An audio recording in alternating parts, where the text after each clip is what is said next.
And they forgot to tell the people that, look, we've done this, we've done that, we've done that, we've done this, the other thing, and that kind of stuff. Pretty much like how Hubert Alexander Ingram used to perform when he was in the thick of things in the Free National Movement. He didn't let you forget. Ingram used to tell us all the time that, listen, you want to know what we've done? We've done this, we've done that, we've done that, we've done that. And he listed a whole litany of things that they would have done at the time, you see. But this particular government, they have not been doing anything except showboating. And by that I mean, you see Fred Mitchell is there saying some things and meaning some things. He means well on some things, what he does say, I must admit. But at the same time, they don't blow enough horn as to what they're really doing. In fact, they seem to be ashamed of what they are really doing, because if they're going to bring better electricity to the Bahamas, they should really be playing that up, playing that up that this is what we're doing. And let the people judge for themselves. But I believe that they seem a little shy about saying those things because it's been surrounded with all this controversy. Surrounded time and time again with controversy. They didn't do anything much in Grand Bahama, but at the same time, they've done some things in Grand Bahama, and they should be talking about those things as well. But who knows? They know what they're doing, so we leave them alone. But I asked the big question today, what do you think they've been doing in 3 years in the governance of our country, except the things that we've been talking about for the most part? The corruption matters over in immigration, the land matters across the Bahamas, especially in Andros. Like, they've been trying to give away a lot of things, and they seem to be ashamed of it to the point where they ain't really want to talk about that because that ain't going to go too well with the people. But this is the time now you ought to get out there and say, these are some things that we've done. Like it or not, these are some things that we've done, and let the Bahamian people decide. They got the kids back to school. That's a usual thing. We believe that's a usual thing, that they're supposed to do that. All governments are supposed to get the children back to school. But at the same time, they pulled off a yeoman's task in doing that, because a lot of those schools were not ready. A lot of those schools were, thank goodness for Glenn Santa Martin, that they got the schools ready. That's an accomplishment, considering all the bad things that they have been doing in the last 3 years. You follow? They changed their ministerial stock. It didn't affect much things because they moved one from here and put them there, and they're still unaffected, still not affected. They've not been doing a good job along the lines of their ministerial post. And I can think of some certain names that I don't want to really call today, but I can think of certain names that really ought not to even be in the picture. So that's what they did. So I ask that question again. What do you say that they have done? And I would like to hear today from some PLP who are very, very proud of that organization. And I'm making this call today because I told people recently, I say, I don't even hear anything from the PLPs. They don't even big up the party and say, well, we've done these things and we're going to show off with it. One time ago, this show was laden with PLPs calling me every second of the day, sometimes too many times. I got tired of them, some of them. Believe it or not. But you don't hear that anymore. I'm wondering, what have they done for you lately? What have they done for the nation lately? Are they doing the right things? Are they fixing the right things in the power structure of our country? Or they get bogged down with this BPL thing, get bogged down with this water and sewage thing, and they can't get those things right. You see, that's what I'm saying. So they're a little bit ashamed of some things at this particular, is my thought. It's just my thought now. I could be dead wrong. Just my thoughts on some things that they don't feel all that gung-ho to say this is what we've done. But 3 years is now enough time for us to make an assessment, 3 years is enough time for all of we to make an assessment as to what these guys have been doing. And we have to ask the big question, are they really the ones? Are they the ones who are supposed to be leading us? Mind you, a lot of people tell me that they can be back for a second term. I say, huh? They say, yeah, they can be back for a second term. I say, well, how come? They say, well, they got an edge on the FNM. That's what the people tell me. I said, the edge they got on the FNM is that the FNM was empowered to do all these things under the Minister administration, but they didn't hit one lick. They was busy doing their own thing, moving this, moving that, moving the next thing. All the food and stuff that they're supposed to be feeding the people, they didn't do anything. I said, well, I considered that. I said, something that could be true. You mean to tell me they had the DOR and all that kind of stuff that these guys were in charge of and nothing happened? The people water never got fixed. The Lutheran and all. See, a lot of these problems could be stemmed to the Free National Movement as well. You got to be fair if you want to be fair about this whole thing now. Let's be fair. But one of the things that you cannot put on anybody is a new political body. They ain't been there yet. When I said that to them, they said, well, see, then you can't try them. I say, why you can't try them?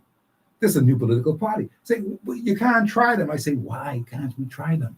They said, because you can't send a fellow out there to drive no Rolls Royce.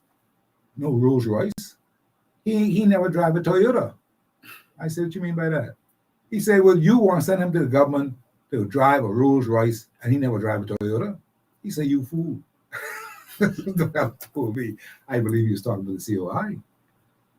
But I'm saying to you, what will it be? Because right now we are in a crunch time situation, friends. We're in a crunch time situation, We need to decide what we're going to do if we're going to go fully along the lines of Lincoln Bain and his COI people, and they got some good people. When I did the surveillance on them, I say, well, where they get all these people from? I talking about named people, Let me say that again. They got named people within that organization. I was so surprised. I saw some big time PLPs who were staunch PLPs to the core, are campaigning and are with the program with the COI. I said, well, what the hell is this? I actually said that. I said, what is this? Believe me, friend, I'm not kidding you. I'm telling you sense.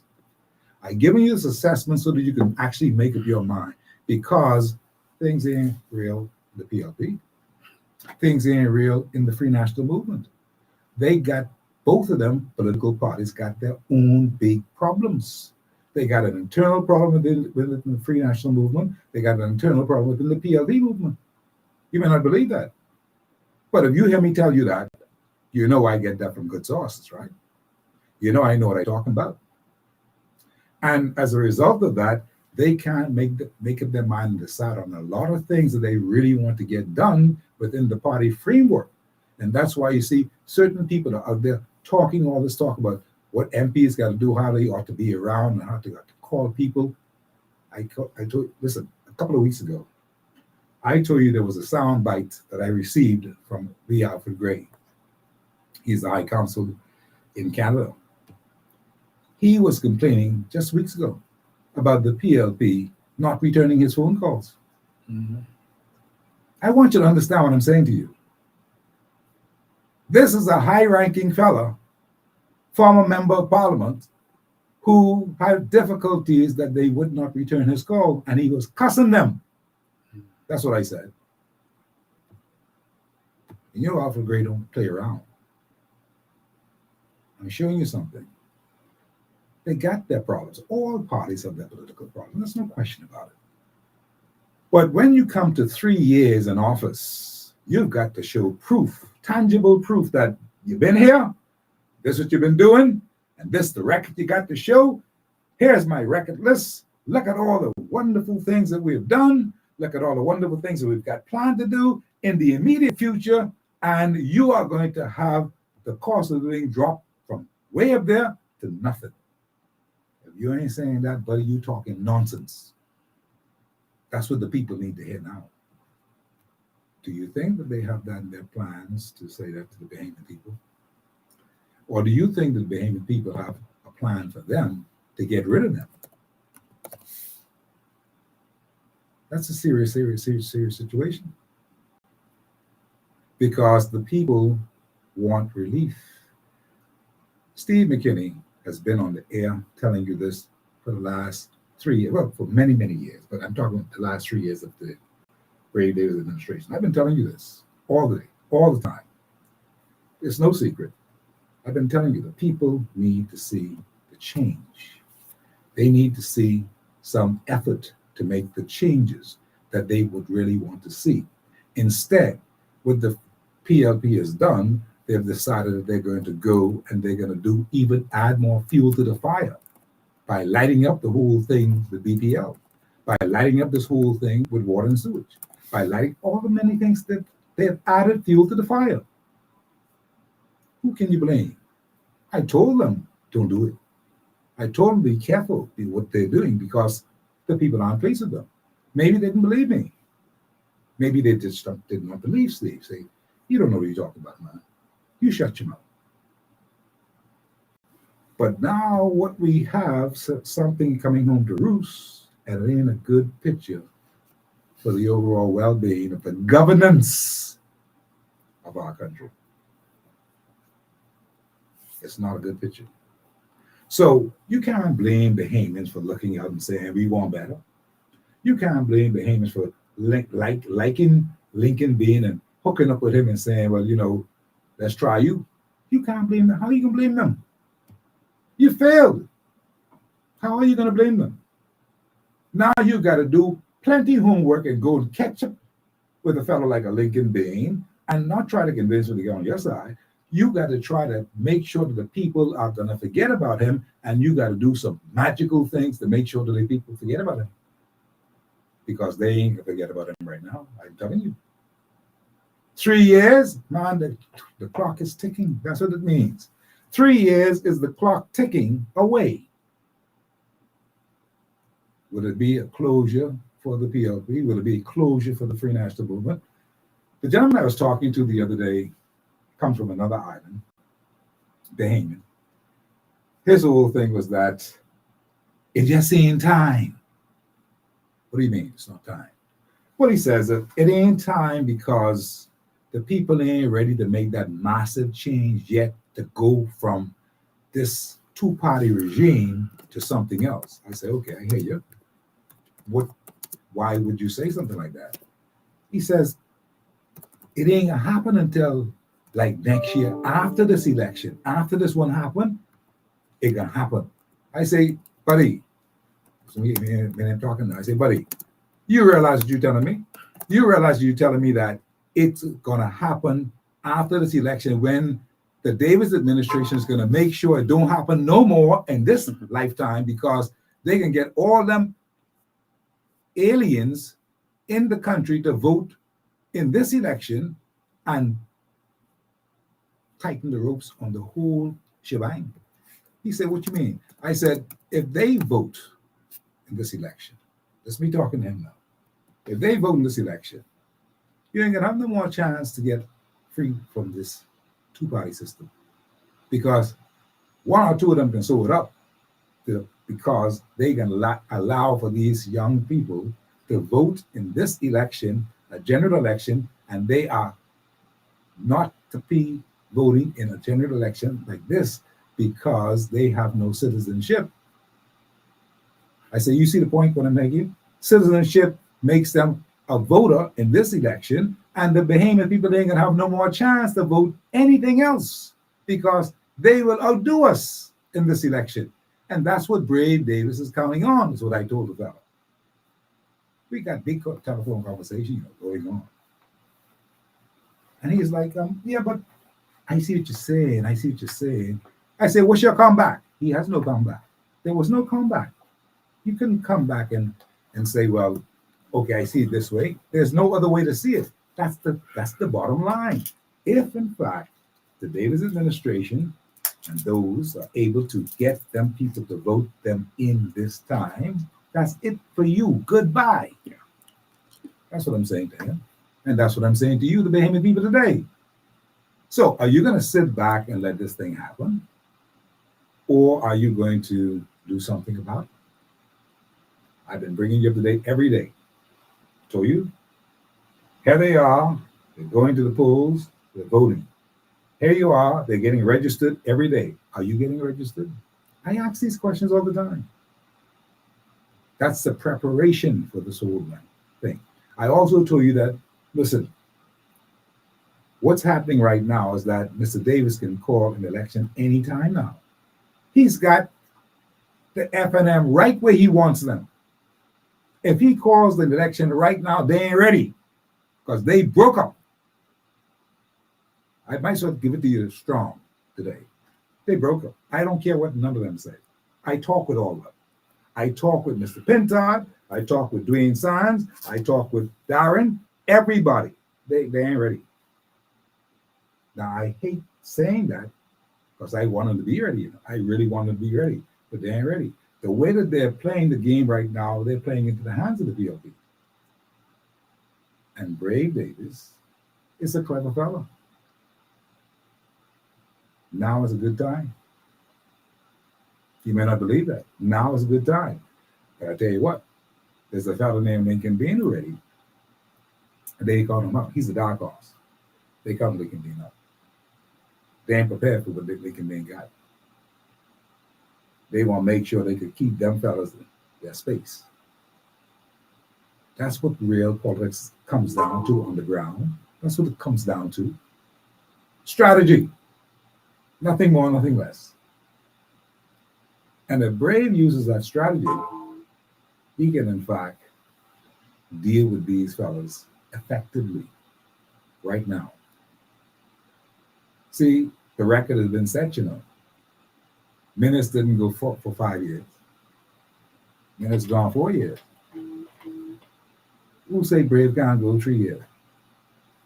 Well, talk to me then. Since you want to say something, talk to me. I listen to you. Talk to me. Who tell you Brave can't go 3 years? Election closer than you think. I'm looking at you and I'm telling you this. Elections are closer than you think. They showed you some similarities, some signs of them trying to do something. You remember that? 2 months ago, 3 months ago, where they tried. You didn't see that? You don't see the maneuvering? Brave going to campaign. You didn't see that? Okay. You play fool then. But that one fellow named Lincoln Bean, they kind of seemed to shake him. He seemed to be ready on all accounts. It's a serious thing. That's one of the reasons why there's disarray within those two organizations. There's disarray within the two organizations, the PLP and the Free National Movement.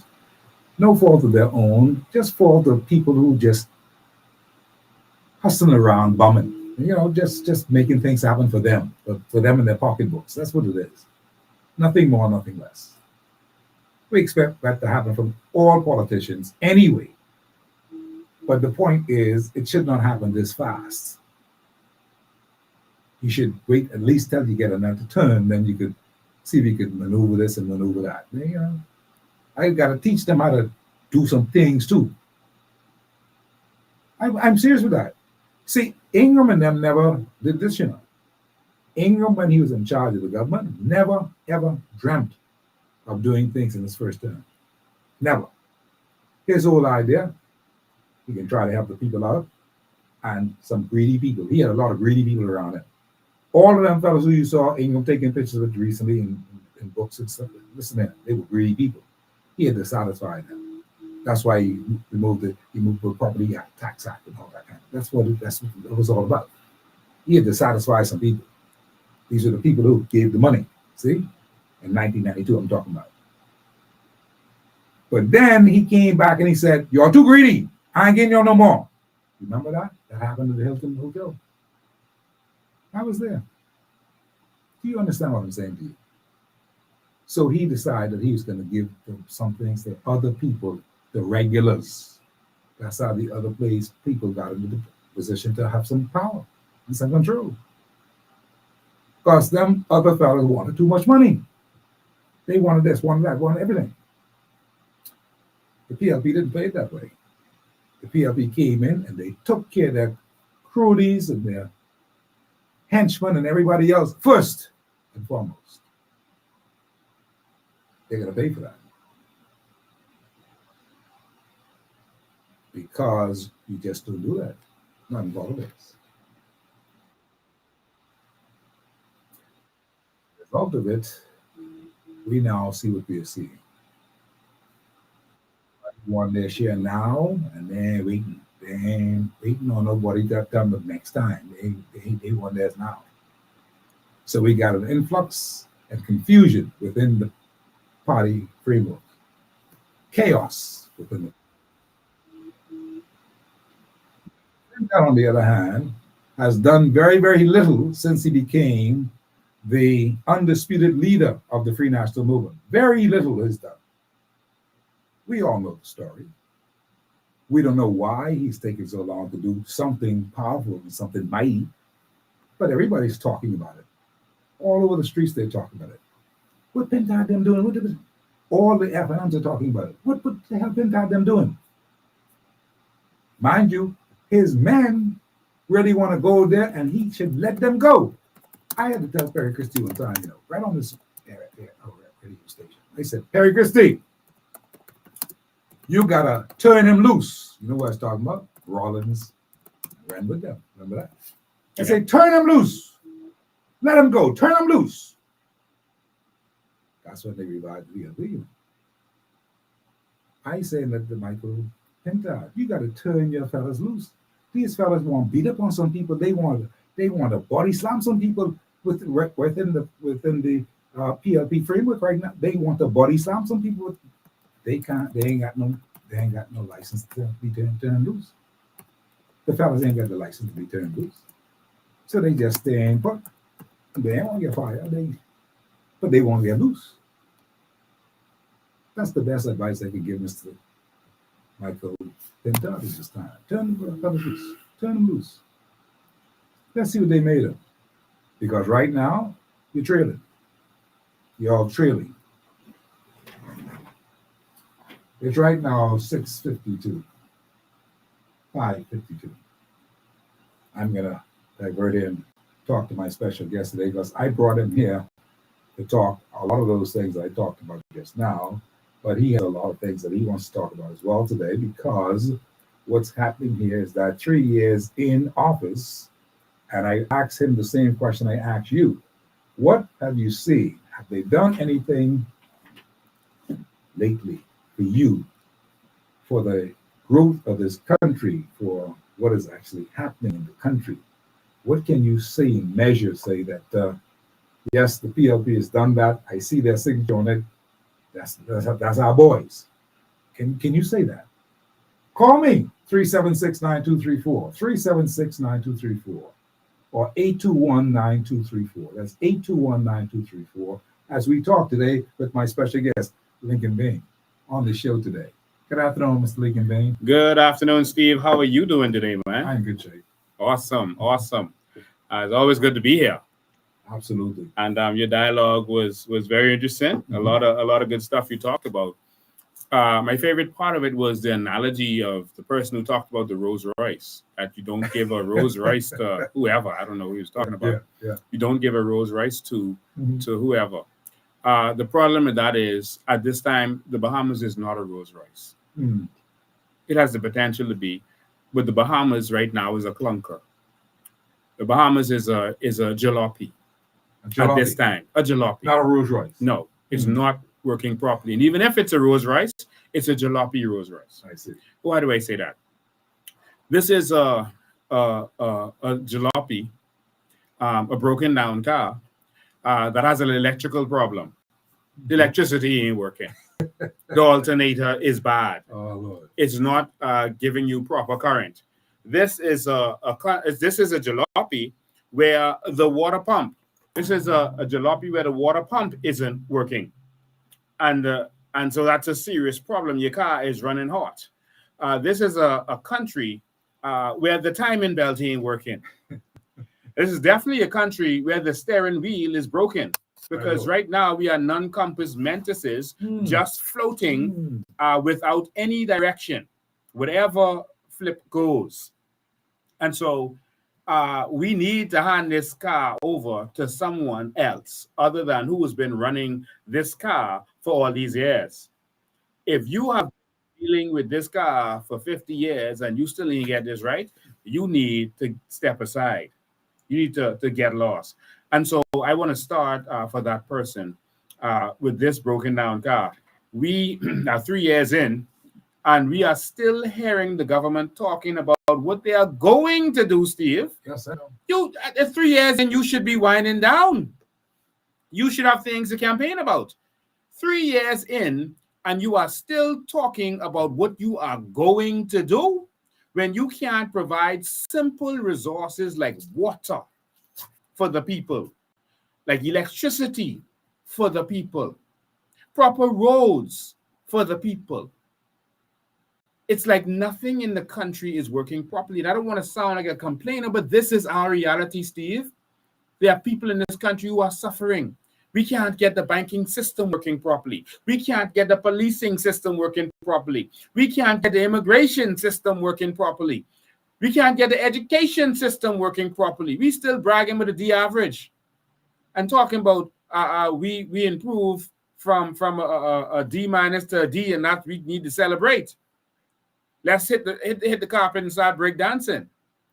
This is shameful where this country is at this time. And it's because we keep putting leaders in place who don't know what they're doing. The PLP has a track record of failure. The F&M has a track record of failure. That's all they do. Every time they come, they present these good candidates and they say, oh, look at this qualified person and that qualified person. And they sell you all these dreams and tell you how they can do this and they can do that. Then when they get in, they start telling you how hard everything is. Oh, you got to be patient. Oh, you expect the government to do this and that. They make everything sound more difficult than it is because they don't want to do anything that benefits people. 3 years later of the dark ages, that's what I call these 3 years. 3 years later of the dark ages. 3 years later, and we still don't have a country that is working properly. I'm looking forward to hearing anyone who's part of the Progressive Party call this show and tell us what this government has done.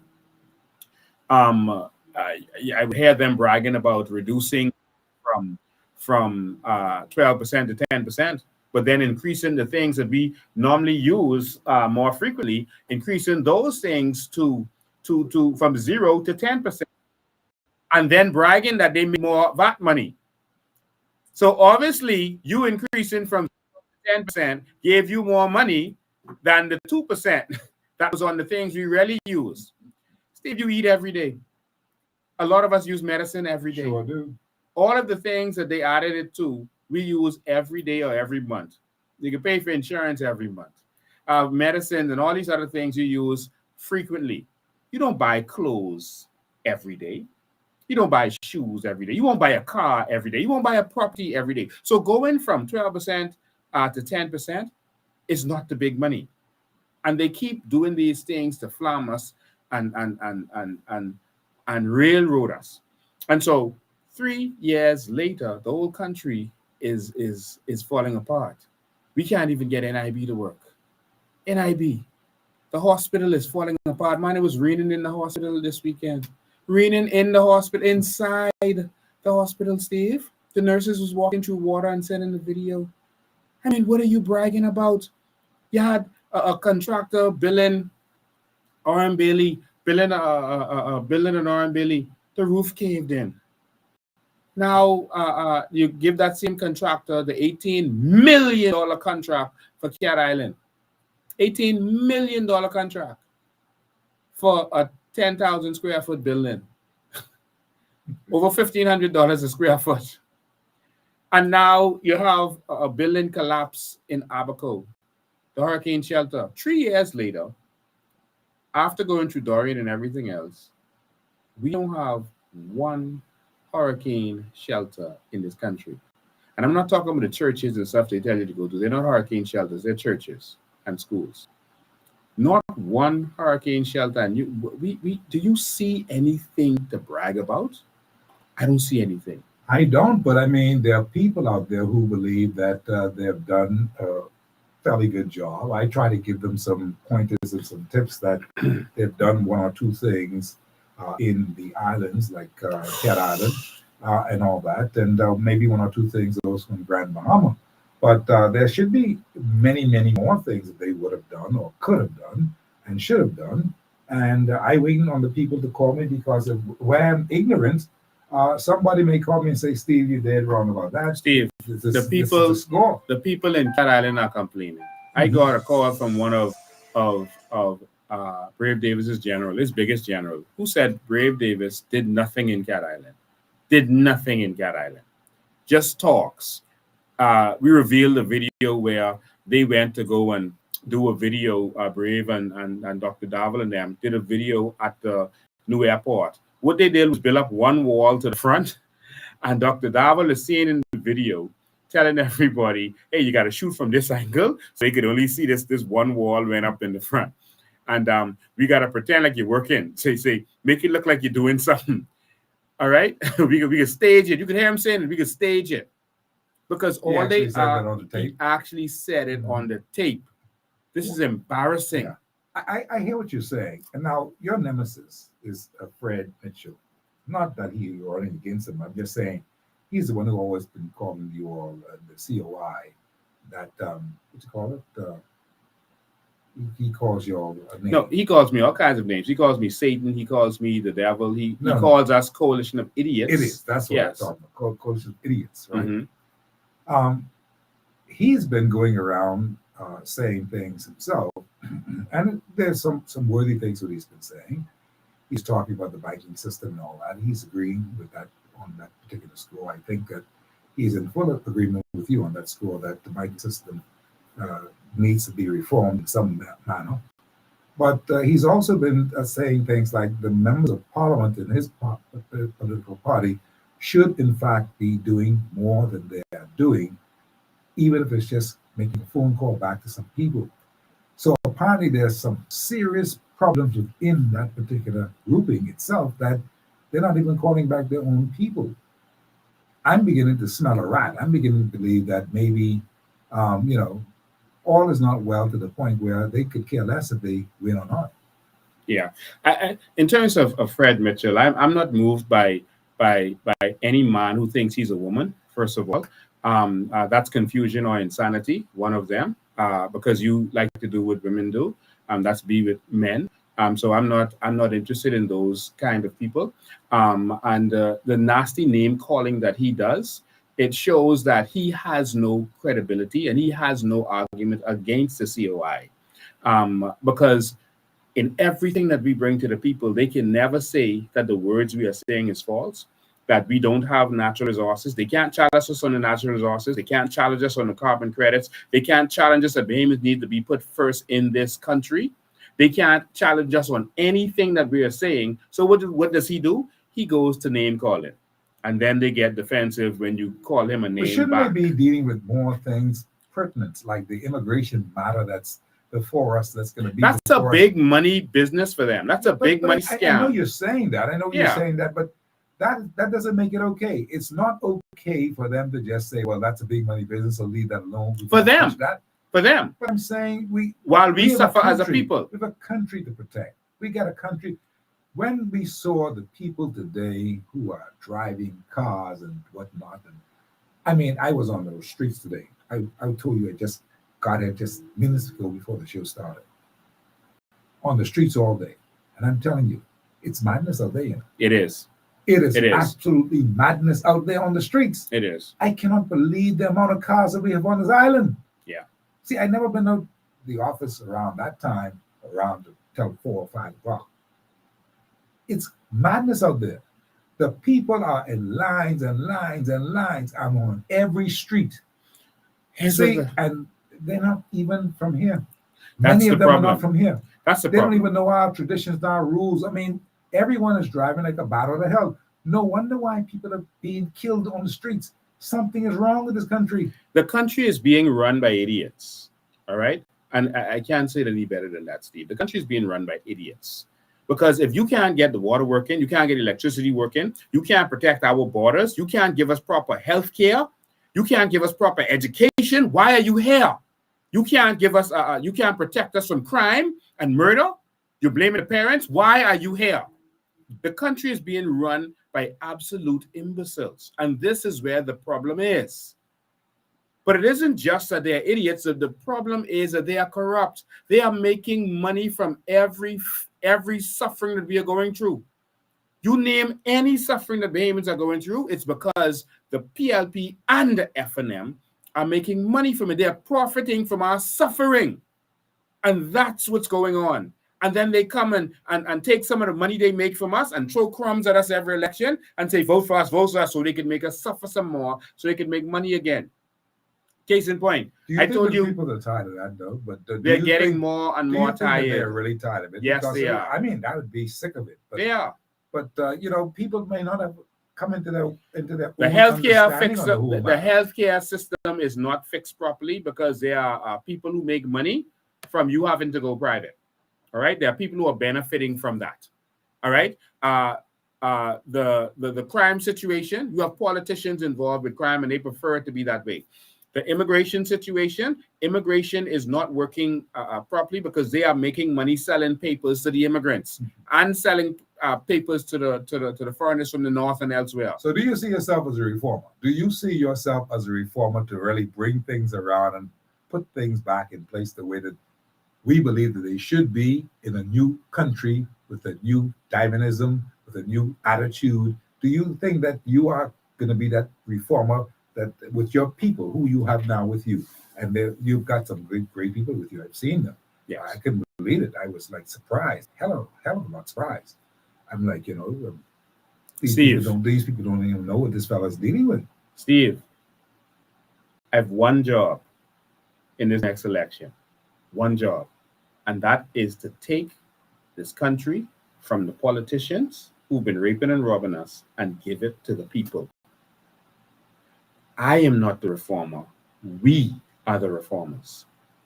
We are going to take this government and put it in the hands of the people. Give us island states and city government so we determine what happens in our communities, not a politician. The politicians are going to have to run behind us. And we're going to change the whole system so that they can never change it back. Because when the people feel the power of having their own budget for their community and putting their own street signs down, putting their own street lights up, making sure that their own school is finished in that community, making sure that their community doesn't flood, the people will never go back to depending on a politician again. Let's deal with the elephant. We are the reformers. Let's deal with the elephant in the room. A lot of people are saying that, okay, I hear what you're saying. You sound well and good. You say that we, the people, are the reformers, and we should be. But do they think that this particular political grouping that you now have mustered and put together, do you think that they have what it takes now to bring about the type of reform that we're looking for? Do you think that the people in this country are looking forward to you all being the ones to bring about the kind of reform that they would like to see? That's a good question, Steve. Yeah, that's a very good question. That is the elephant in the room. But the real elephant in the room is the fact that the PLP and F&M have not been able to do what this country needs. That's what we know for sure. That is a guarantee that if you put the PLP back, it's more suffering, more suffering for the people, more failure, more bad electricity, more no water, nothing working while they partying. If you put the F&M back, more suffering, making the oligarchs even richer. That's the problem. And so that's a guarantee. So whether we are going to be able to make this work or not, there's a better chance we can make this work than the PLP and F&M making work. It's guaranteed that they're going to fail you. And I'm going to say this to you, Steve, and you're going to be first to hear this. On September 15th, we are going to unleash our first set of candidates. I think we're going to be released. That's a Sunday. And so everyone tune in. on Sunday. Come in. I think it's going to be about 6:30. I'm going to put it out there. You're going to see our first 20. We're going to release them in tranches like parties normally do, but we're going to release a group. I think it's going to be about 20 or so. Understood. And you're going to see that we are real qualified Bahamians, accountants, lawyers, doctors, but also regular Bahamians, teachers, contractors, technicians who have decided that these fellas in suits ain't been working out for us. And no matter who you put in there from the PLP and FNM, they can only do what the party say do. So we, our Bahamians, are going to come together to take the power from the politicians and give it back to the people. September 15th, be ready for war. All right, let's take a call here on the telephone lines. Hard copy, how you doing? Yeah, good afternoon, Steve. Good afternoon, Lincoln. How y'all doing? Awesome, my brother. Good. And, Steve, one problem we have in this country going forward in this election is these illegal immigrants that were given our voters' cards or paid for our voters' cards and going to them polls come next election. Now, if we don't find a way to put a stop to this, Steve, our country is on the brink or going faster down to the pits of hell. The Bahamians don't understand this. Bahamians don't know this. But those young voters, if they don't get their little backside out and get their voters card, they could be the ones to suffer years to come. We could be gone. Lincoln, we could be gone. But they will be left behind, and they would really understand the wrong that they did to themselves in this country. We note your point. We're going to discuss it. I appreciate your call. You're right on target. I like the call. Yeah. Thanks for taking my call, Steve. Thank you, sir. All the best. Okay. All right. 376-9234 is how you can call me. I'm asking the big question today. You know, what have they done in 3 years' time? Because by this time, you ought to be able to measure what they've been doing, what they plan to do, and if you are going to give them another opportunity to get it done. Your guess is as good as mine. I try to give you some ideas as to what I think some things that they've done, but they have to blow their own horn. They can call here and blow their horn today because we miss the PLPs, we miss y'all. Y'all don't call the shows no more because you ain't got nothing much to say. Believe. I'm listening to you today. Hard copy, how are you? Yes, sir. Hi, good. Yes. Yes, man. I had a conversation today. Let me get to the point. I had a conversation that this one of my colleagues, right? One of my brethren, right?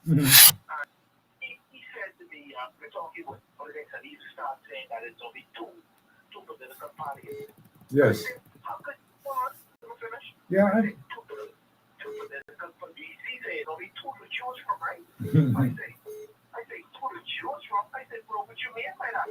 So he said it's really only the PLP and FNM. I said, bro, listen, you have an alternative party that's called the COI, right?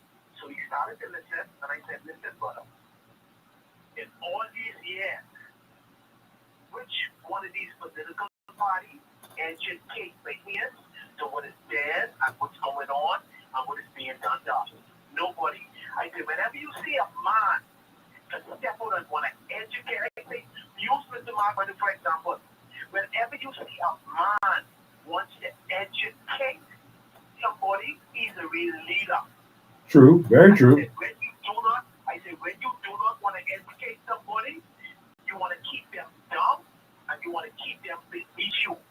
Mr. Leon is the only leader in this country who has been educating Bahamians to what is theirs and what they have and what belongs to them. I say, you understand me? I say, look at Mr. Monroe. He been leaders. That's what Mr. Bean doing. Leaders. These political parties, they're building us, bro. They keeping us under their wings, brother. I said, either Mr. Bean way or no way. Have a good day. Appreciate your call. I just want to correct one thing that he said. I agree with everything he said 100%, but I just want to say that his friend was partially right when he said there are only two political parties. His friend is correct. You have to be real. Yeah. There are only two political parties, and the first party is the PLP FNM. That's one party, and the other party is the COI. All right, there are two political parties because the PLP and FNM is one. So everyone who said there are two political parties, you are absolutely correct. Don't be fooled by the PLP and FNM thinking that they're different. That's one party. They are business partners in all of the companies that cause our country to suffer, whether it's Focal, whether it's our homes, all of the companies that they work together to benefit from, they are business partners working together to rape and rob the Bahamian people. That's one party. They are godfather to each other's children. They work together. And they've been swindling us for all these years. But the Bahamian people have decided to rise up. I hear people saying you can't be political, you got to be about being Bahamians. That's what the COI is. We are Bahamians. That's why our symbol is the Bahamian colors. We use the color black. But our symbol is the Bahamian colors. And we are the Bahamian people who have decided that we are tired of the PLP and FNM, which is one party, and we are going to have to take the reins of this controls ourselves. They ain't steering the ship right. You know, one of the things that I wanted to bring up here in this particular episode today on Hard Copy, on this third day in the month of September, which is the third anniversary, basically, not so far away from the PLP gaining power, is the fact that the PLP has been invited to this show time and time and time again. The Free National Movement has been invited to this show time and time again. So maybe it's true that they are one and the same, because both of them have decided that they ain't playing this game. Just how they don't play the game with us today, they cannot get your vote. They shouldn't, because they've not participated. They've not taken part in what's happening in this country at all. The PLP nor the Free National Movement Party has done that. They owe it to you. That's what Hubert Alexander Ingram opened the airways for, that we may dialogue, that we may talk about these things. But nothing has happened from either of those political parties because they are just too busy. You understand me? Now, Hard Copy, how are you? All is well. I'm ready, man.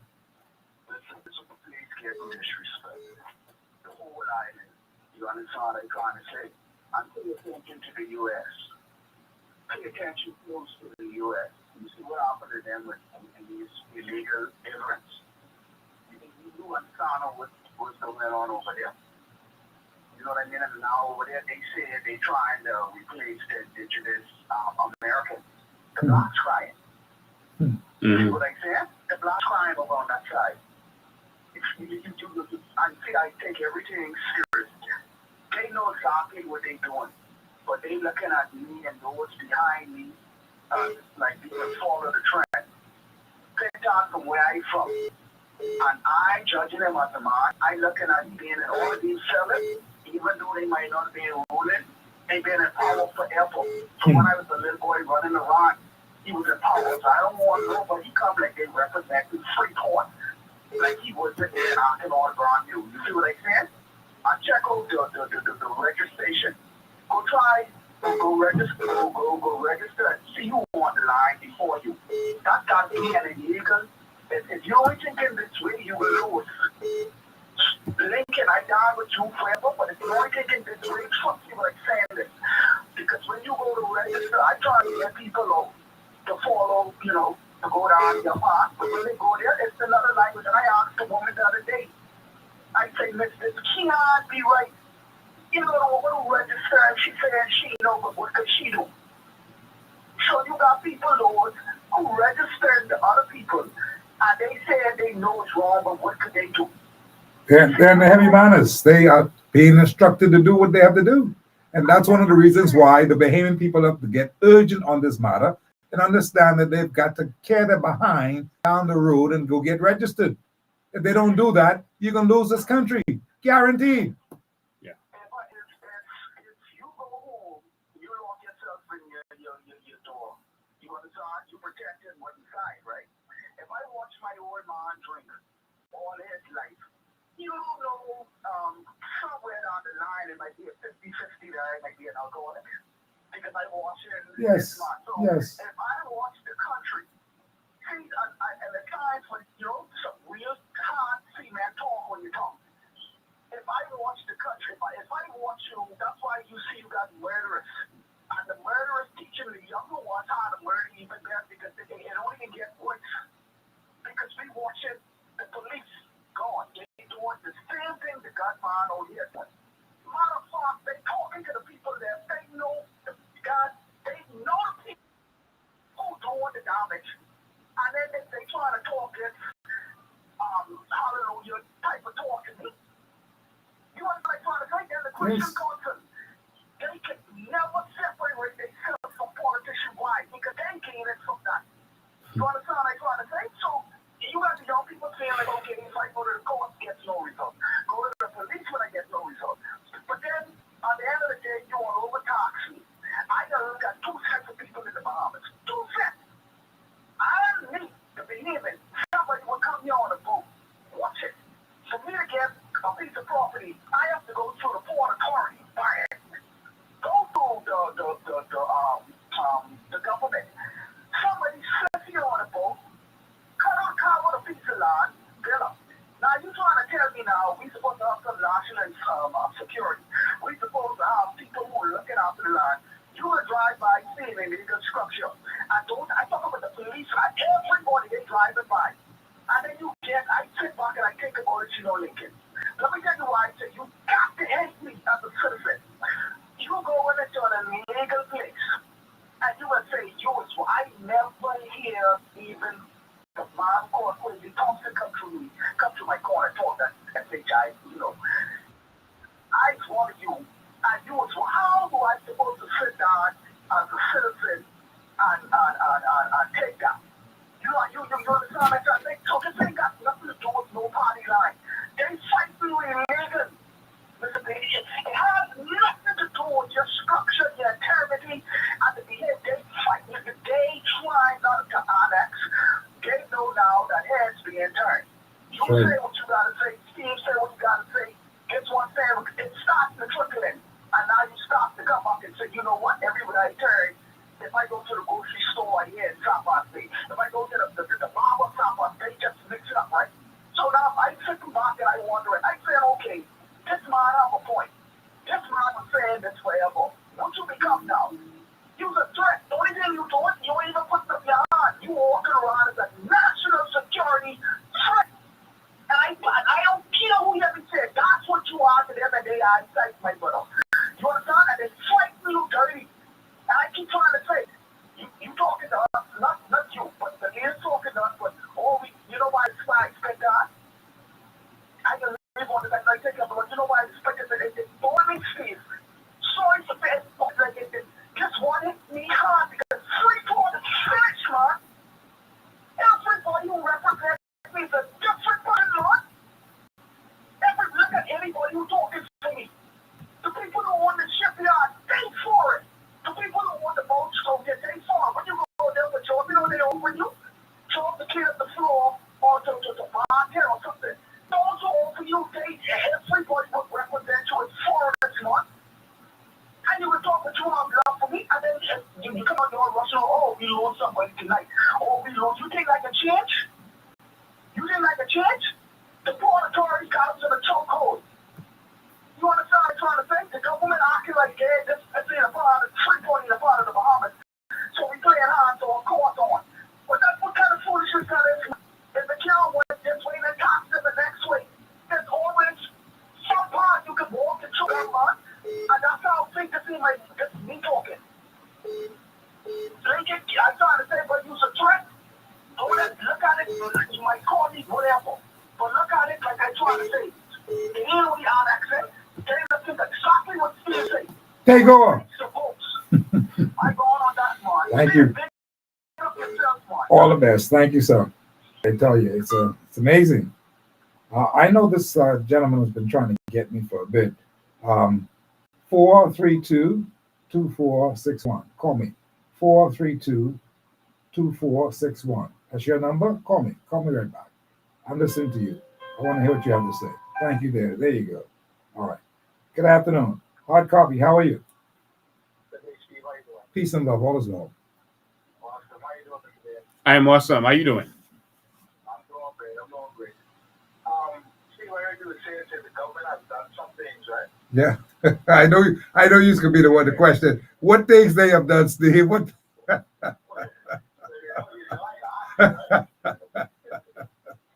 well, let me be clear. I said that they have done some things over in Cat Island. No, they have not. Zero. They've done some Starting things a clinic is not doing something. Starting anything is not doing anything. This 3 years in. Well, this is what I've been told. This is what I know has happened. That they have done some. They've done some.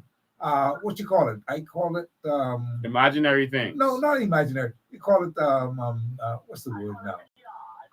No. I'm thinking cosmetics. They've done some cosmetics.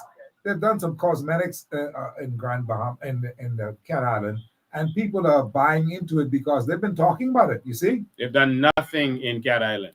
Nothing. Now, what they should do is say the government has done this, that, and that. Don't just say they've done some things. Tell us what they did, because I have not seen anything that they've done. The report I got from Brave Davis General is that Brave Davis did nothing. PLPs. I need some help. You hear these fellas are ganging me, right?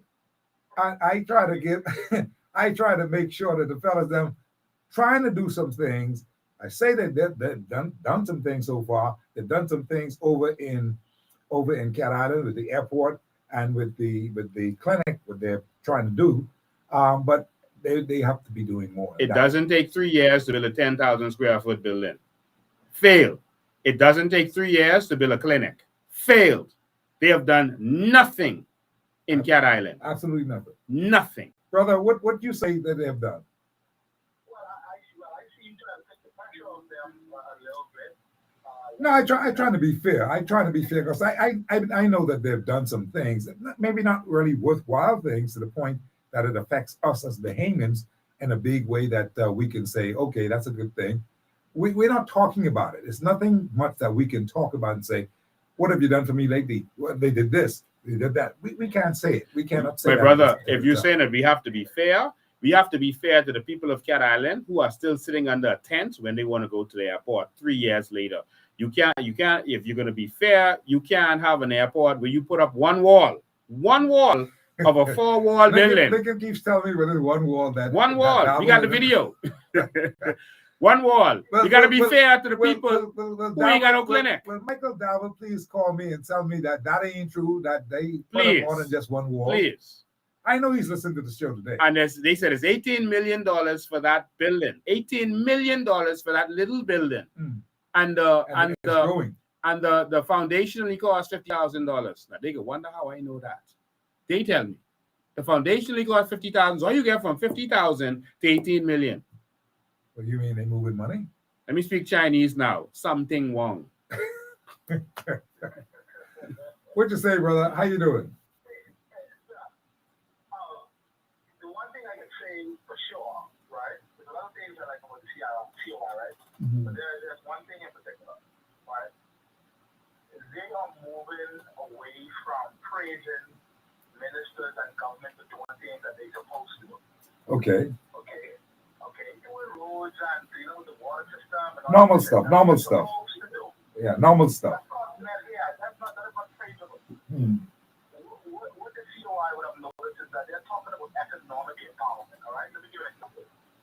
If you paving the roads, you doing everything, doing our pool lights, you're doing all these stuff, right? Economically, the Mckinney people are not feeling it. If every year you're increasing taxes on me, if every year the light bill is going up, if every year the water bill is going up, property tax is going up, every year the grocery store bill is going up, if every election cycle, every year things are increasing, how do you think the Bahamian people are benefiting economically? Yeah, good question. 90% of the population have less than $500 on their bank account according to the central bank. Fred Mitchell himself, I believe, is anywhere between 60 and 70% of the population is living below the poverty line. So if we are talking about financial empowerment, empowerment. Mhm. They all broke. They are broke. Yes. You can't even try. You can't even travel if you want to like that. You can't really do anything. My Lord. If you are not economically being empowered, if you're not seeing it in your bank account, if you're not being able to die and leave your children something, if you cannot obtain a home, if you cannot have anything, how can you tell me that the people are progressive? You see what's in the paper today? The pharmacies now are saying that the government needs to rethink the bottle medication. My Lord. We have to be realistic. This is no more PR stuff about, oh, I'm building a new school. I'm building this, I'm building that. Well, you got to tell them PLP because that's what they're playing. Plenty PR stuff. Lots of PR stuff. Do not worry about the handful of trolls. The masses know that they are broke. Okay? The masses know that they are broke. The masses know that they are suffering. The bills are going up. Okay? And if the beginning people want to go and put them right back in, but sadly they cry. But I will leave with this. The Lord say that someone was in there fighting and gave you an option. Very true. Save yourself. Very true. How good it is. Thank you. Appreciate the call. Boy. Steve, the taxation system that we have now does not work. It cannot work. Increasing taxes on the Bahamian people cannot work. What they are doing is they're encouraging inflation because the government benefits from inflation. All right? The government benefits because the more items cost, the more money they make from that. And so that's why they're allowing the inflation and not doing anything about it like other countries, because they get to make more money. So if the pharmaceuticals, if the pharmacies are now making noise that there's that thing ain't working too much on medication, that means that people ain't even taking the medication properly now because they can't afford it. It's getting too expensive. Everything is getting too expensive.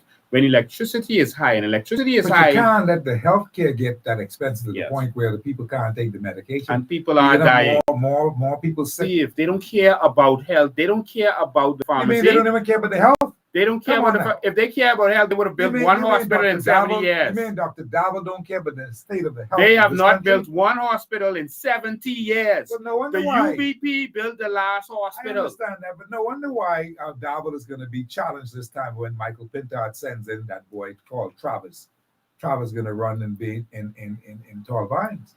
Did you hear that? Michael Pintard and Travis need to go that way because Travis other was way. there. They need to go the other way. Yeah. See, I heard you say something that Michael Pintard is now the undisputed leader of the FNM. That cannot be further from the truth. Well, that's what he calls himself. The leader of the FNM is Brent Simonet. Yeah, well, I And know he has that. finally been able to take over that party so he could take this country over and rape and rob it. And between him, Fred Smith, and the Port Authority, they're going to pump a bunch of money into the election so that they could take billions of dollars back from this economy. So they are going to spend millions so they could make billions. They're going to make Pintard and the FNM look so good that you're going to say, wow, look at all this money they're spending. They are so nice to us. So that they can come and rape it. And everyone is going to be crying after the election like they always do. You know, I made a mistake. I said that Travis Robertson is going to be running in Tall Pines. What I did mean was that the young man who used to wait to that nest is going to be, he was a senator. What's his name? Jamal? That's Jamal Moss. Jamal is going to be running in Tall Pines.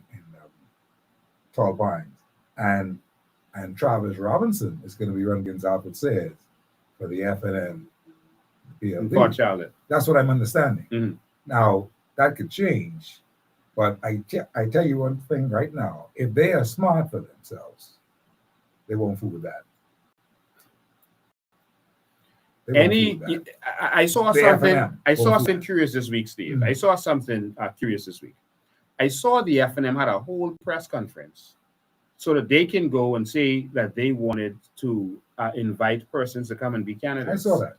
I've never seen the FNM in a position where they had to go and beg for candidates before.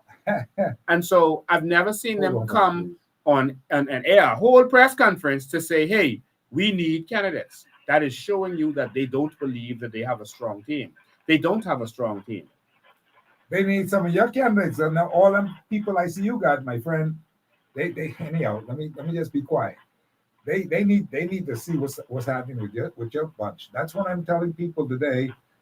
COI, they got some people with them. My friend, it will make you think twice and think long. That boy, this may be the party.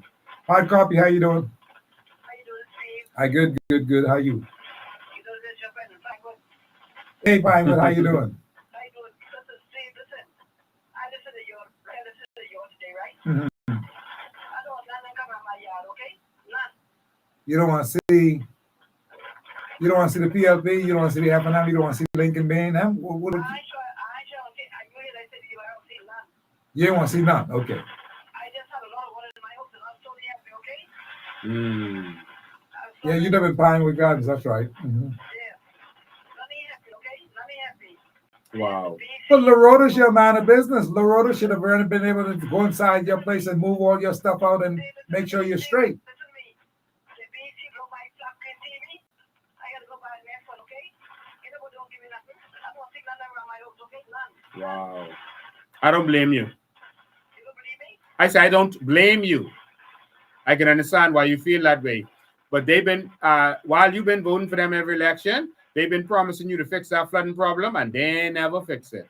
Never. And you sound like you And got guess what? They ain't gonna fix it again either. Nobody can do nothing with this flood, okay? you sound like you got water in your telephone line too. Yeah. Yeah. I have to get water. All this water in my house. You know, sorry for that. My Lord. Yeah. I heard her make a comment that no one could do anything with the flood. That is actually not correct, Mom. And I'm gonna come to see you. I'm gonna come to see you tomorrow. All right. You need me to bring anything when I come? Or she gone? I had some guavas for her off my tree, but the point is all the guavas gone now. I mean, Oh Lord.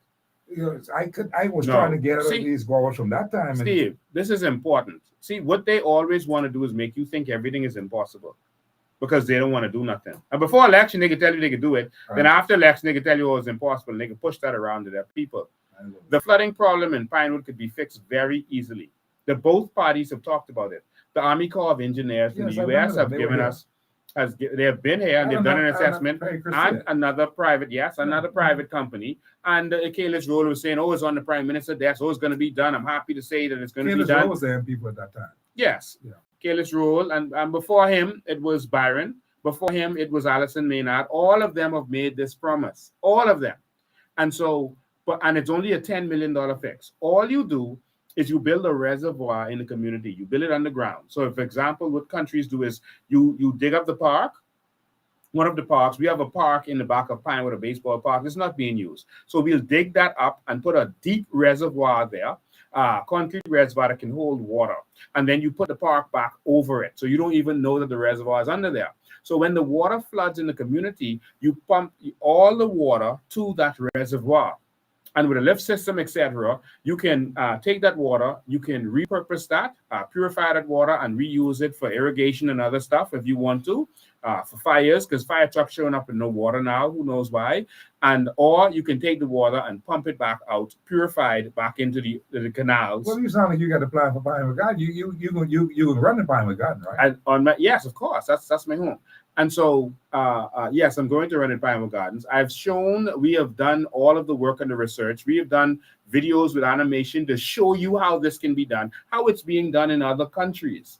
And so this is very fixable. This nonsense about taking sewage, contaminated sewage trucks, pumping trucks. They were pumping for days and they moved nothing. You see, the problem, Steve, is that what you see on top of the road, as bad as that may look, is not the real problem, is the water underneath.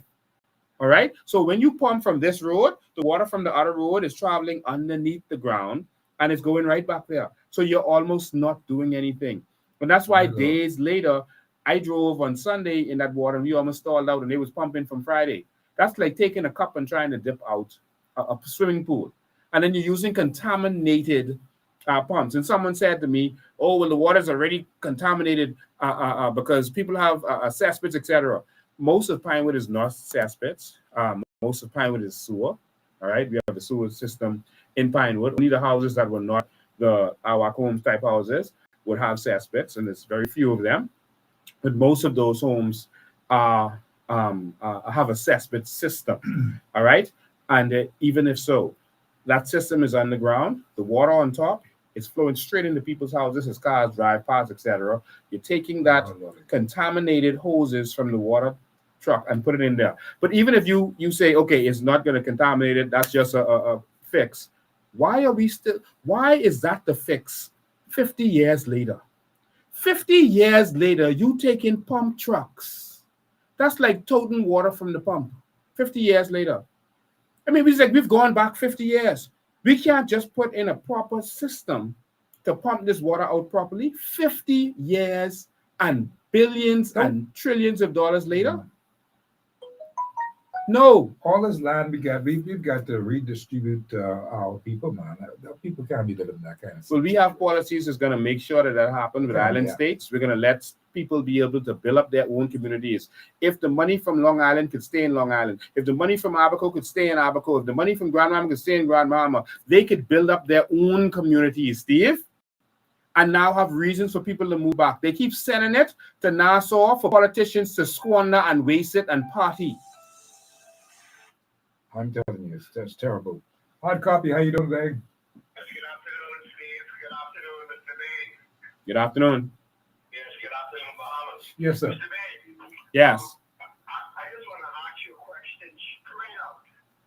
You're talking to the Bahamian people now. Thousands of Bahamians out here listening to our talk. You have said if the coalition of independence comes into office, that every Bahamian, organic Bahamian, who is 21 or 22 and older, will receive $100,000 from our natural resources. Is that going to happen? My brother, I want to tell you this. That was not my idea. That was the idea of the Progressive Liberal Party and the union leaders who did an assessment of our Aragonite alone. And they said that every household in the Bahamas from the Aragonite deal alone can get $100,000. When we did our research, we said, okay, Perry Christie. And Perry Christie went from there and did a sovereign wealth fund and started promising things to this effect. They even promised free electricity and all this stuff. This stuff came from the PLP.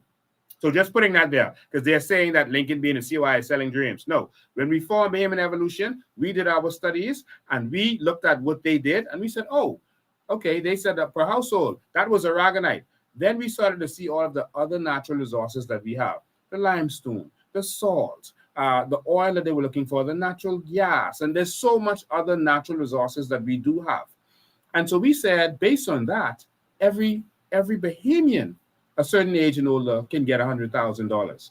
We were not interested in politics when we put that out there. We were not saying that for votes. We were saying we were doing an analysis based on their study, and we did a deeper study. And so we presented that to the government, and we said, look, this is what can happen for the people. And we went and tabled a bill. We passed a bill for us to benefit from our natural resources. And it was tabled in the House of Assembly, and then they fought it down after that. And so I ain't getting locked up for nothing. If you see me going out there and fighting and protesting for us to get what is ours, I'm serious about that, my brother. I don't like sleeping on concrete floor for 2 and 3 days. I don't like being away from my children and seeing my daughter cry because she see the police drag and kick me. I'm not coming to play with this. I'm tired of hearing the suffering of Bahamian people who are calling every day, like that woman who just called and saying no one do nothing for her. I'm hearing people sleeping on beaches and people suffering. People have no electricity and getting bite up from mosquitoes all night, having to sleep in their car. I am not doing this because this is fun. Fighting politicians destroys your career. I'm not putting my life in jeopardy, my business career in jeopardy. I can't get any contract from government. Any business I do, they're going to try to shut down. Anything I do, they're going to fight and attack me. I'm not doing this to play. Whatever I promised the Bahamian people, we are going to do. Because we know it is possible, we know it is doable, and what should confirm that for you is that they have not questioned our ability to do it. And in fact, I met with Philip Brave Davis before the election, and he said, Lincoln Bain, and Philip Brave Davis, if I lie, it's your chance to lock me up or sue me. He said, Lincoln Bain, everything that you are saying about the natural resources and carbon credits is true.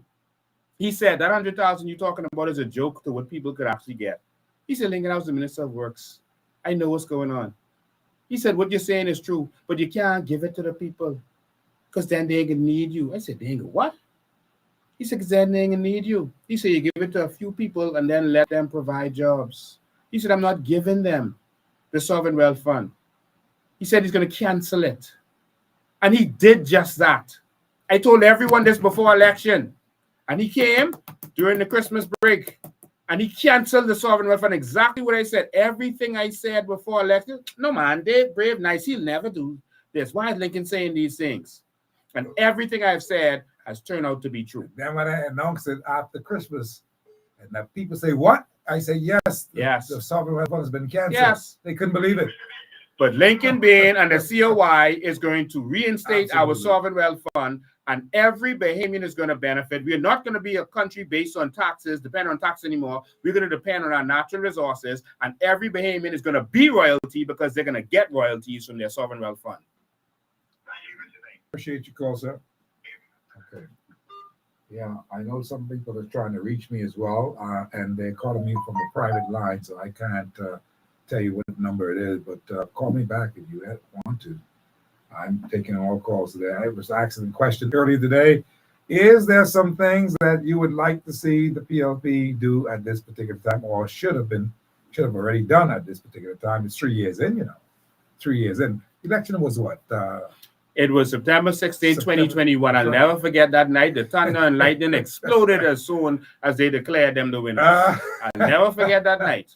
September 16th. We entered the dark ages. Quite some days away, but it is the month of September. We know that for sure, and we are counting down the days. 15 days away. I am counting. We're counting down the days because really, maybe the PLPs out there can be able to tell me in sometime soon, not perhaps today, but sometime next week, what they have done and how they are doing things. And maybe one of the assignments for the PLP should be that go get all your stuff together and give me a litany of things that you all have done. Because the fellas that beat me up today saying that I don't know what they're saying, because you all ain't do nothing in Cat Island. You all ain't there's no airport in Cat Island. You all ain't do no Steve, how hard it is to sell. So just put the information together. Make sure that I have that information so that I can say, well, this is what I've been told that they have done. Now, you haven't done that job as PLPs yet. What happened, Mr. Mitchell? You're the Mr. Braggadocious one in that particular party who have the nerve and the balls and actually say this is what actually happens. But I don't hear from Mr. Mitchell anybody. is busy hiring homosexuals to work at foreign affairs for us to pay them, for him to give them an advantage. Are you seriously saying that? Yes, I'm seriously saying that. He has flooded that ministry with what people call queers or homosexual. He has done that on our dime. I don't care about someone's lifestyle. That ain't my business who you have sex with. I don't care. But when you are using the public purse to hire someone because they are gay at one of our ministries, I have a problem with that. Because you discriminated against a man who is not gay. Some qualified person who is not gay didn't get that job because you influencing who is going there. Based on your discrimination, based on your hate of straight people. You think that that's going to be a lot of talk in the air this time around with elections? The gay and the lesbian, the cause, that kind of thing? No, Bahamians don't really care about that stuff. We don't really care about it. If we cared about that, Fred Mitchell would have never been voted in this country. Never. We don't really care about that. For all of the elections before, we have just been stuck on parties, and we've just voted for whatever party was going along. And Ingram and Christie would swing us and force us. Whoever in power would act so crazy to force us to vote for his friend. And then he would act crazy and force us to vote for his friend. That's all we cared about. We picked a side like it was a sports team.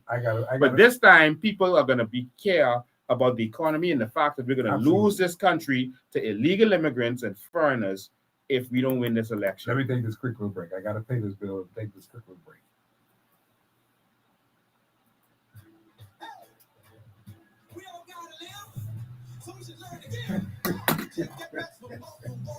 Today we are offering a simple ride, and this promotion will take place only on East 107.5 FM and on the Hard Rock Nation.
We are on commercial break. We'll be right back.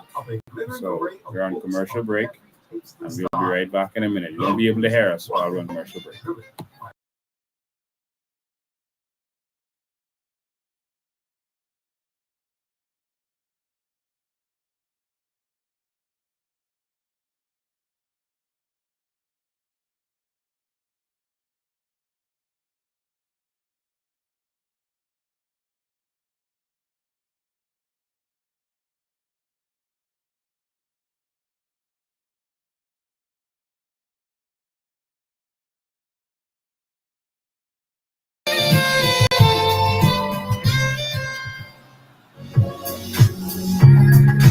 At Paradise Air Conditioning, we have all the products that you need for your air conditioning and refrigeration needs. We stock ductless, central air, and VRF systems. Our product line includes refrigeration and air conditioning parts and material. The units we sell and install include CIAC by Carrier, Rude, Green, Trane, Unico, Comfort Star, and Everwell. We offer residential, commercial, and marine services. We are centrally located in the heart of town at number 275 East Street. That's just opposite the Anglican Seventh-day Adventist Church and the same complex as Budget Meats number 3. You can telephone us at 601-2625. That's 601-2625. Call us today, Monday through Friday, between the hours of 8 a.m. and 5 p.m. At Paradise Air Conditioning, keeping you cool is our dream. Keeping you comfortable is our goal. Call Paradise today.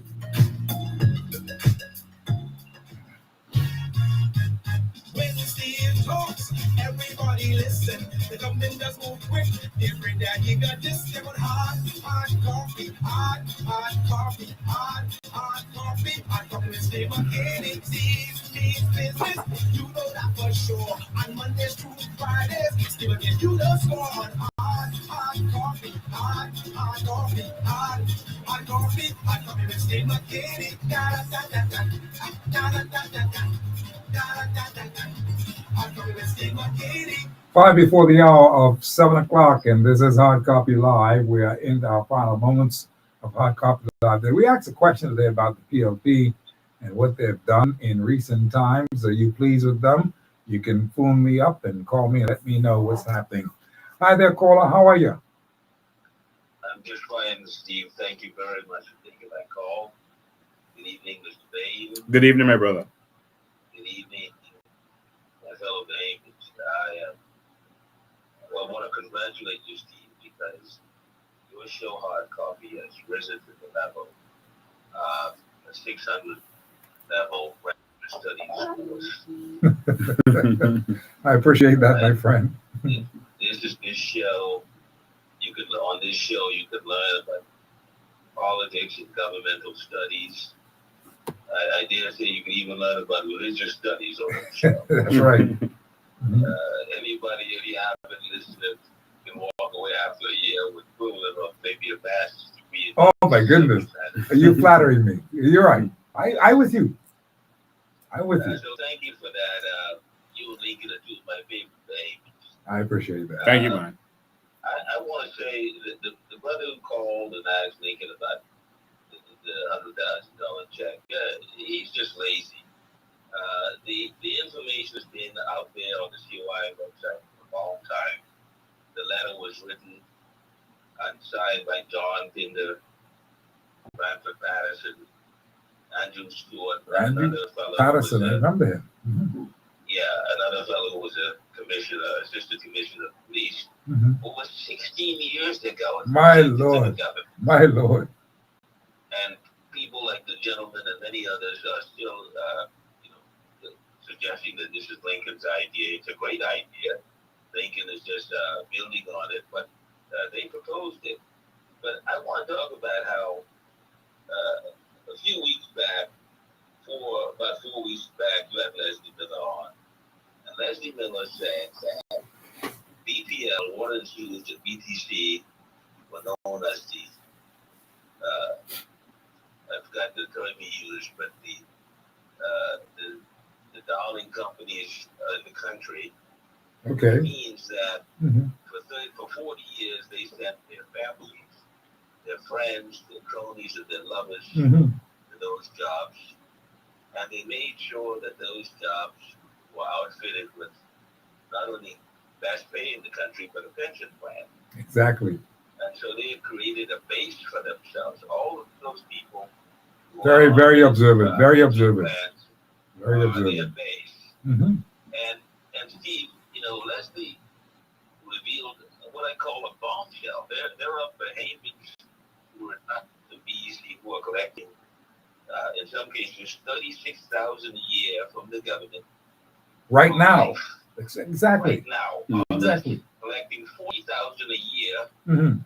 For Their life. own salaries. Others collecting $50,000 And they've been a retired. year for life. Mm-hmm. And Steve, Leslie Miller said they didn't contribute $1. Not to that. $1. Not only that, Yeah. he said that they held a government, a gun to the government's head, and the government said, "Well, give them what they want," which means that they extorted that money from the government. Exactly. The question I have is, how is that any different from giving every Bahamian a check? These people are receiving a check Mm-hmm. that they did not earn, that Exactly. they're not entitled to, yet Yes. they are receiving a hefty check. And Big time. in the case of the 3,000, that's $3,000 a month. That's a serious thing. Right? So I'm- how is that any different from giving every Bahamian a check? They're just giving their friends, their family members, their cronies, and their lovers a check, and the rest of the Bahamian public To go to hell. suffering, Yes. right? So they need to stop being disingenuous about this. People are receiving the same thing that Lincoln has proposed or others have proposed right now and have been receiving it for decades. Mhm. Very observant. I thought of that point when Leslie made the point, because I remember he was talking about this thing when a gentleman had called and said that he knew that they had made sure that people would not get these monies from the unions and that kind of stuff. And he made that particular point. And I said that I didn't want to just stray off and ask a bunch of questions about it, but I thought about the same thing that you talked about just now. And you're dead right about it.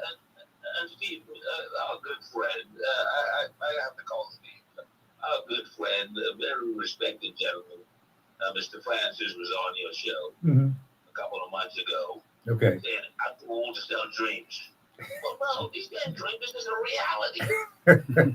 For thousands of Bahamians today, it's not a dream. It's Absolutely. actually happening. Absolutely. Steve, you telling me that Mr. Francis, with all of his smarts and intelligence, he is unaware of this, or he's just playing cool?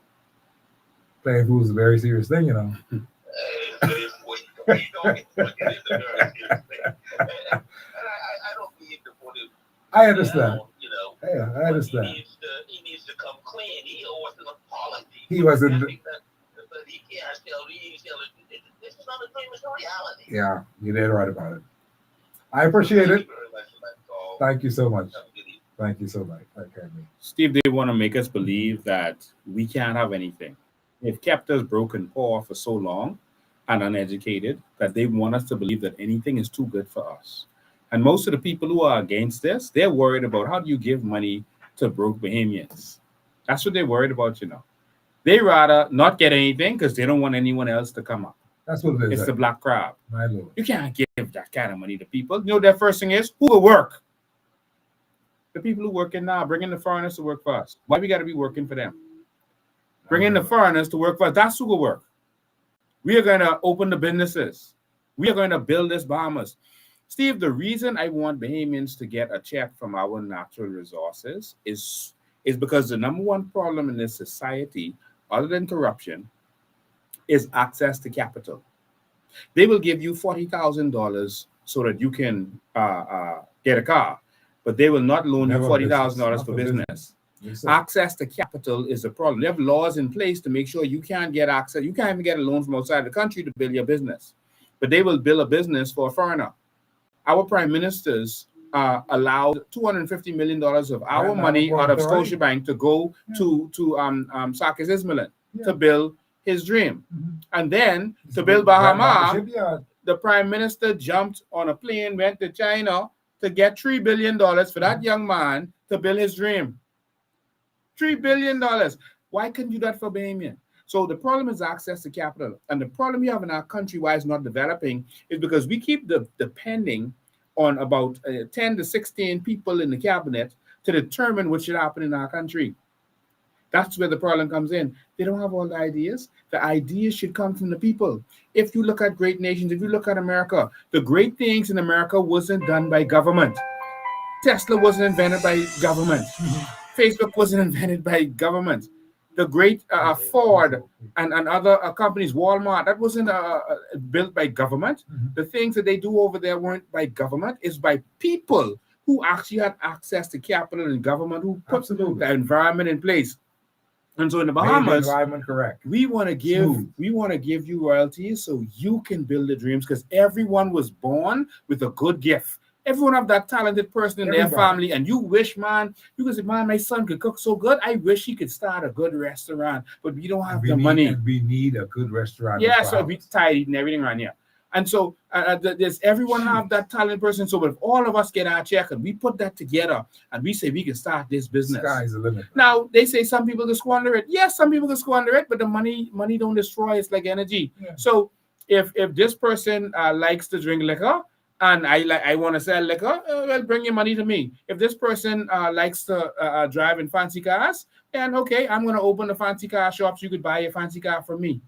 You see, the money is going to stay here with Bahamians, but they don't want to empower us because they want to keep control over us. That's what it is. We want to give you your check, Steve, so no one could control you again. Hard copy, how you? Yeah, good afternoon, Steve. I had to call back. Something came to mind. Hello? I'm listening to you, sir. You know, we are the hospitality giants of the world, right? We had nice in hotels and everything. And Mr. Bain, I mentioned before about cruise ships. We register cruise ships, yet the Bahamas don't even have a cruise ship of its own. We have 700 islands and keys. And we don't have a cruise ship that can employ Bahamians. We have Bahamian captains. And it is so much. We have less than 500,000 people as citizens. It is shameful in our country, and the mere fact that senior citizens paying black tax for food and medication. being built. It's a disgrace.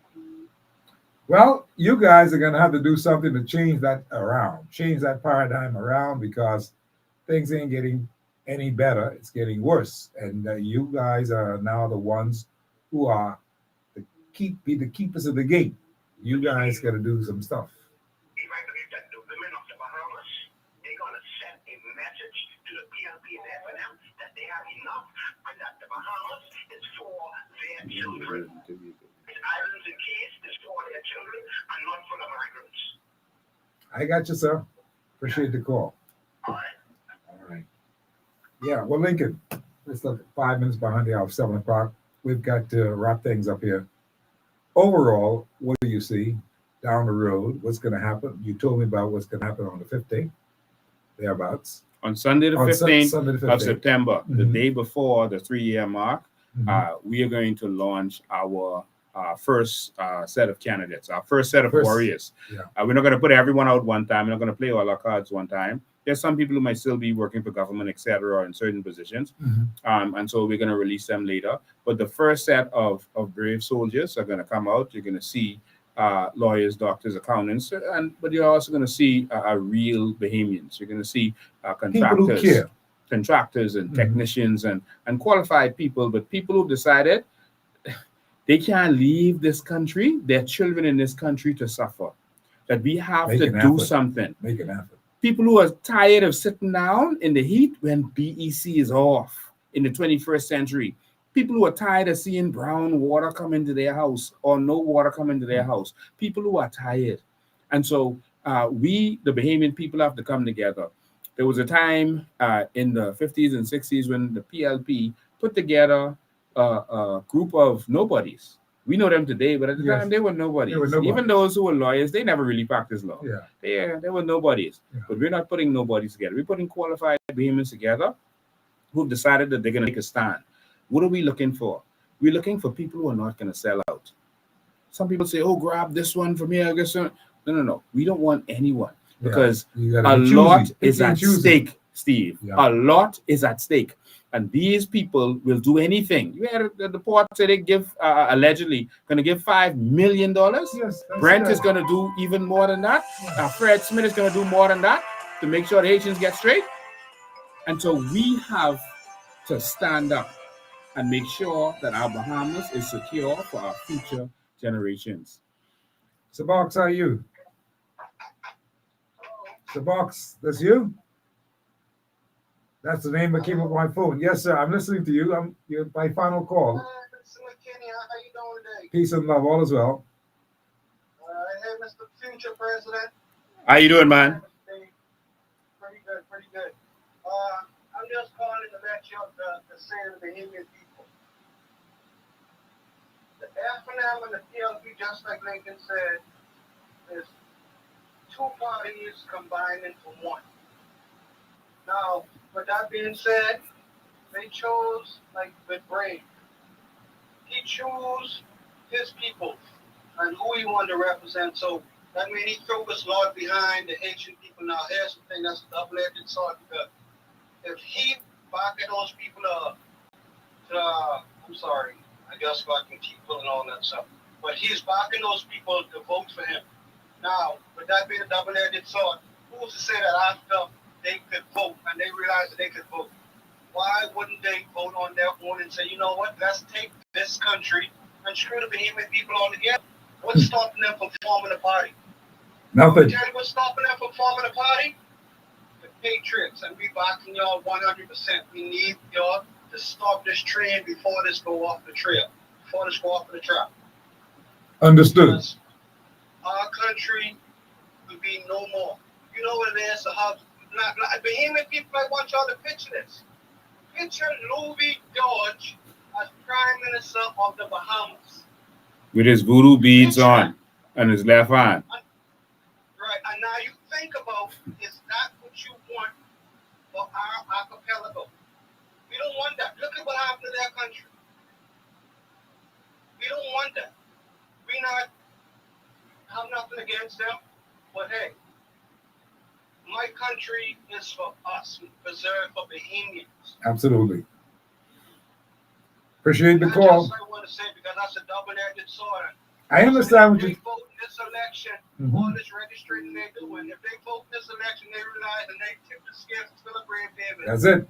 why wouldn't they do it for themselves? That's what I told a fella, my good friend over in the next city. He said, not this time, next time after this election, then the next time be ready for the big change. I say, no, boy, we better be ready for the change now. If we ain't ready for the change now, it could be forgotten about it in the next time. No, that would be the big change if we don't win this election. It will be a big change because foreigners could take over this country. That's what's gonna happen. Yep. Well, we with you. Pray for us. We're all one, and we have to do this thing right.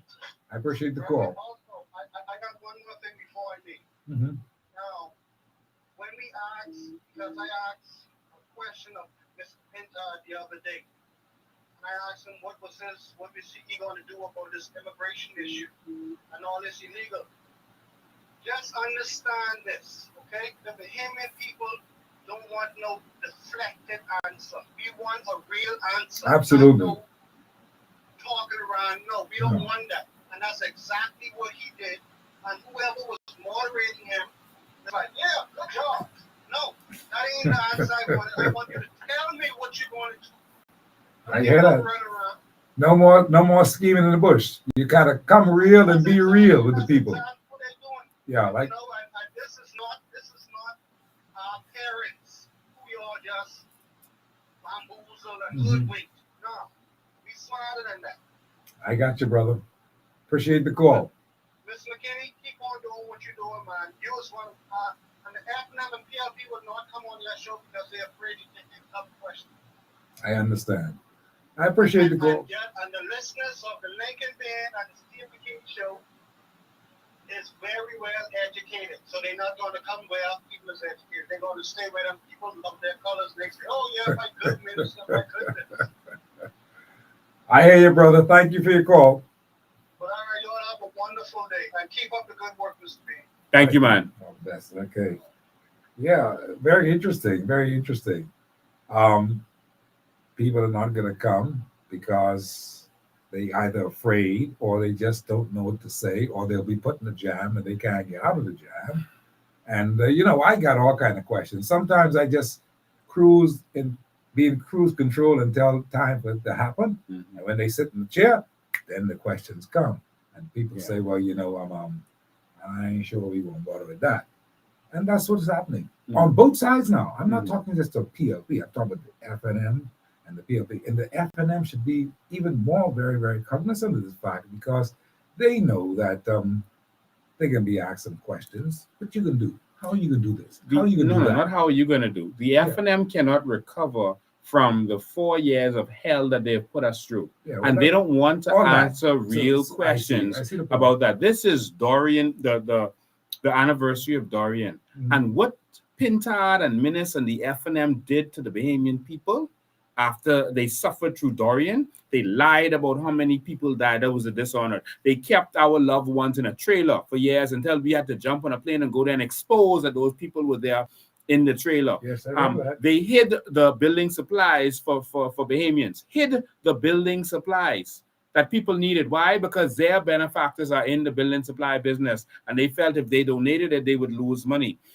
The cabinet knew when the building supplies come. So Pintard can't say, well, I wasn't leader.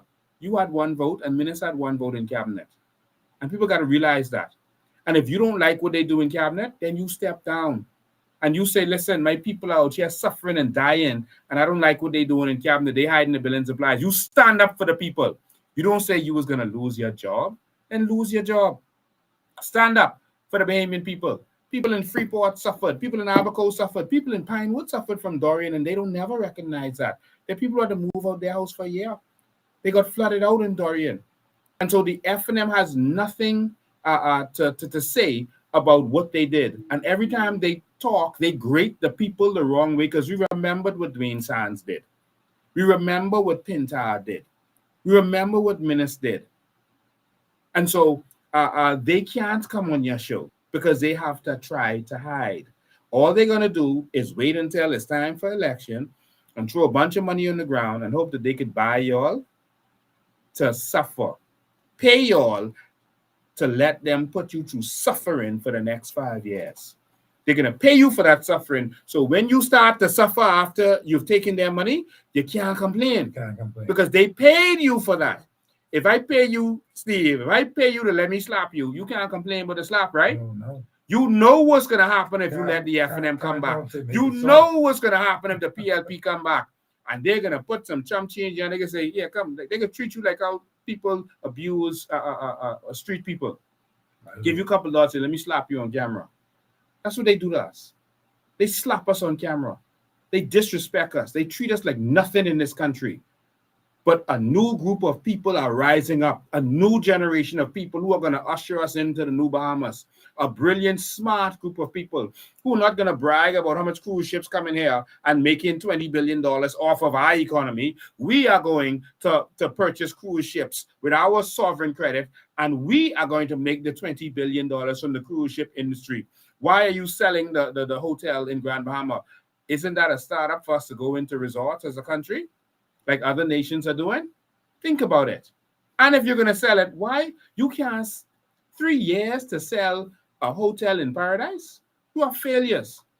The only thing that they have done in 3 years is fail. The only thing the FNM did in the 4 years before that was fail.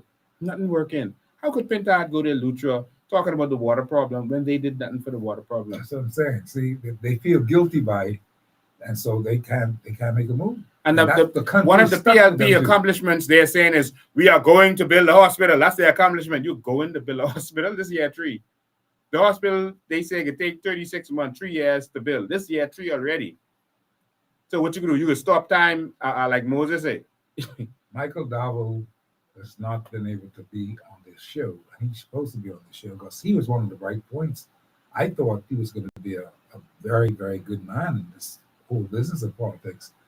though he seemed to be green, but he seemed to be a genuine fellow who wanted to do good, but he just disappeared. Michael Dowell couldn't go back to Grand Bahama to run where he is from. You think he's gonna come here and do anything good? The PLP and FNM are one, and they have one objective. Lincoln, you ain't easy, you know. I can't be easy. Our country is in trouble, Yes, Steve. I know. I can't. This is our last chance, Steve. I This is our last got you. hope. And we have to let the people know how serious this is, Steve. If we don't win this election, our country is gone. It's already to the pits. The country is gone. I got to take this seriously. Their only defense is going to be to start to attack me and Maria and Dr. McGive and spread lies. That's what they do every week. But what's puzzling them is that it's not working. Every week they wake up with a new lie and they start spreading it, but it ain't working. People ain't falling for the old weapons no they're more. not falling for it anymore. You see? You're right And about that.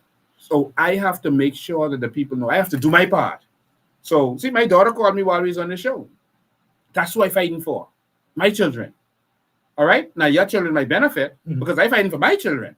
And I hope you would join me and fight for yours. Absolutely. But that is what I am doing. I am fighting because I can't leave them in a little bit. Me and you will be gone, Steve. Yeah, no question. In a little bit, 15 years or so, I ain't counting. I could be 60.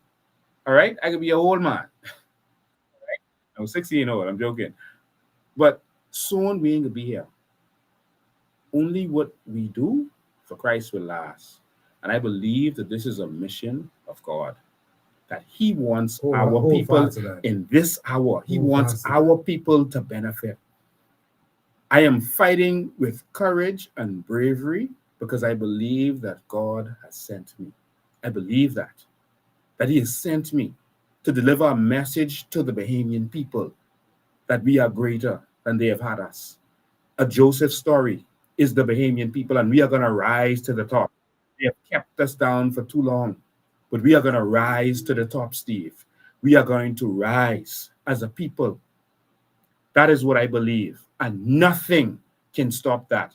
They can lock me up, kick me, stop me, break me, lie on me. They can destroy every business I have. But I am going to cry out from under the earth if I have to. Because I believe that God wants better for His people. Amen. You're right there. Good point, Dan. We appreciate you being here today, Lincoln. Thank you so much. Always good to have you here and talking with us because at least you're going to come. I ain't got to send messages behind and look for you when they ask you to come. You're going to be here. I called you 5 minutes before 5 o'clock and you're here.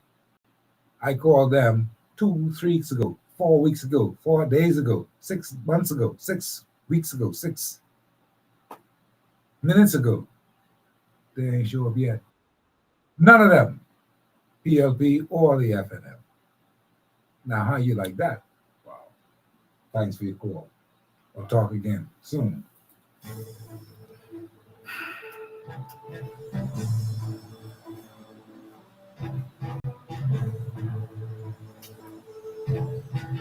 And that's our show today here on Hard Copy. 20 is the time right now. We want you to stick around and be a part of our evening groove with Hubert G.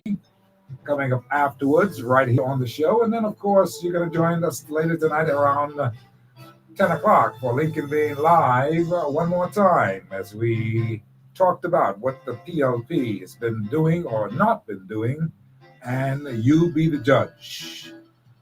Are they there yet? This is September 2024, 3 years later. What have they done? What have they done for you lately? What have they done for the country lately? You be the judge. We'll talk later. See ya at that time.